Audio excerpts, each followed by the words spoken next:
Wala pa ring live stream na inilalabas ang host na China para mapanood ang men's volleyball games ng 2023 Asian Games. Buti na lang ay may good news para sa Philippine team. First win after 49 years. Philippine men's volleyball team may panalo na sa 2023 Asian Games. Easy win laban sa Afghanistan. Quarterfinals, buhay pa. Pero bago yan mga ka-V-Heads, huwag kalimutang mag-subscribe at i-click ang notification bell para updated ka sa aking latest videos. For the first time in 49 years, nakapagbigay agad ang Philippine men's volleyball team ng unang panalo sa pagbabalik ng Pilipinas sa Asian Games men's volleyball. Nakabawi nga ang ating koponan mula sa straight sets loss laban sa Indonesia kung saan dikit lang ang scores 25-23, 25-22 at 25-20. Hindi pinaisa ng Pilipinas ang Afghanistan para sundan ang huli pang panalo ng men's volleyball team noong 1974 Asian Games laban sa Pakistan. Kinarne ng Pilipinas ang Afghanistan in 3 straight sets, 25-23, 25-16 at 25-12. Kung pagbabasihan ng statistics, mukhang bangko nga muli ang phenom na si Mark Espejo dahil sa kakulangan ng training. Pero maganda naman ang inilaro ni Jao Umandal.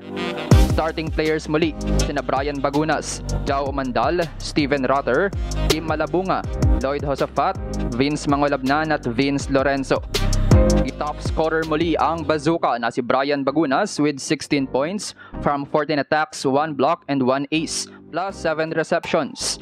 Kalahati ng puntos ni Brian ay galing sa set 1. Umabot sa 70% ang attacking efficiency ni Bagunas. Pumarangkada rin si Steven Rotter scoring 13 attacks from 21 attempts. Pero ang mas maganda pa nga dito ay sobrang productive na ng middle blockers ng Philippine team kumpara sa game versus Indonesia. 8 points si Josafat with 5 big blocks at may 6 points naman si Malabunga at 5 out of 5 sa atake.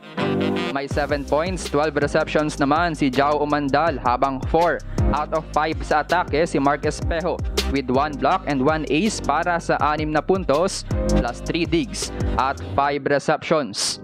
Walang umabot sa double digits para sa Afghan players pero ang medyo masama nga lang sa game natin ay umabot sa 80 ng errors ng team in 3 sets.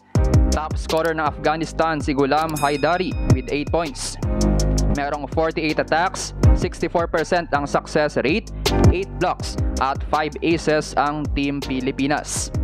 Pumalag sa blockings ang kalaban with 5 blocks pero dominante sa opensa ang team ng Pilipinas. Actually, kung titingnan nga ang standings, may pag-asa pa nga ang Pilipinas na makapasok sa next round with 1 win and 1 loss. Pero ang problema, kailangan nilang manalo sa world number 5 team ng Japan ngayong September 21, 7 PM. Medyo malabo nga yun pero ang mahalaga dito ay may una ng panalo ang Pilipinas.